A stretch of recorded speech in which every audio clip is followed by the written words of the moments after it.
High, hello, সুস্বাগতম। আমার ভিডিওতে যখন চলেই এসছে বরং পুরো ভিডিওটা দেখেই যাও। আজকের ভিডিওটা শুরু করেছিলাম টিউশন ছুটির পর থেকে।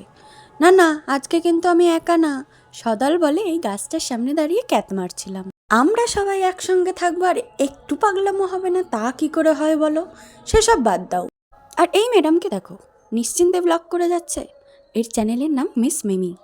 চলো বাড়ি যাই। ঘুম থেকে উঠতে দেরি হয়ে যাওয়ার কারণে যাওয়ার সময় আর চাটা খেয়ে যেতে পারিনি। তাই বলে কি চা মিস যাবে?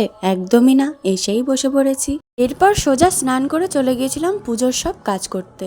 আর এই দিকে এই গন্ধহীন জবার সাজিটাও কত কালারফুল দেখাচ্ছে। আর আজকে ছিল বৃহস্পতিবার, তাই সব পরিষ্কার পরিচ্ছন্ন করে এখানে পুজো দিতে বসেছি। প্রথমেই এখানে বৃহস্পতিবারে ঠাকুরের ঘরটা সাজিয়ে পেতে দিলাম।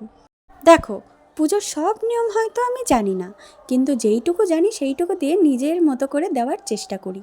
আর এইদিকে তোমাদের সাথে কথা বলতে বলতে আমার পুজো দেওয়াও কমপ্লিট হয়ে গেছে। এরপর বিকেলে ছিল টিউশন, আর টিউশন থেকে এসে টুকুস করে জামাটা চেঞ্জ করে হাত মুখ ধুয়ে সোজা চলে গিয়েছিলাম সন্ধ্যা দিতে। যেহেতু বৃহস্পতিবার, তাই এখানে পাঁচালিটাও পড়ছিলাম। আগে আমি হয়তো ঠিকঠাক পড়তে পারতাম না, তবে একটু একটু শিখে গেছি এখন। তারপর মা দিয়ে দিয়েছিল একটা লাড্ডু আর চা। উঠলো ভাই কটক যাই, কথাটা শুনেছো কি না জানি না, যদি না শুনে থাকো এই আমাকেই দেখে নাও। ফোনে একটা রাসনার ভিডিও দেখে আমারও হঠাৎ করে মনে পড়েছে আমার বাড়িতেও 3টে রাসনার প্যাকেট আছে, যেটা বহুদিন আগে বাবা এনেছিল, কিন্তু আমার খাওয়াই হচ্ছিল না। তাই আমি রাসনার প্যাকেটগুলোকে ছিঁড়ে একটা বোতলের মধ্যে ঢুকিয়ে সারা রাতের জন্য ফ্রিজে ঢুকিয়ে দিলাম, কালকে সকালে খাবো তাই। তারপর রাতে ডিনারটা সেরে সোজা চলে গিয়েছিলাম ঘুমাতে। আজকের ভিডিওটা এই পর্যন্তই। ভালো লাগলে লাইক করে দিও। টাটা।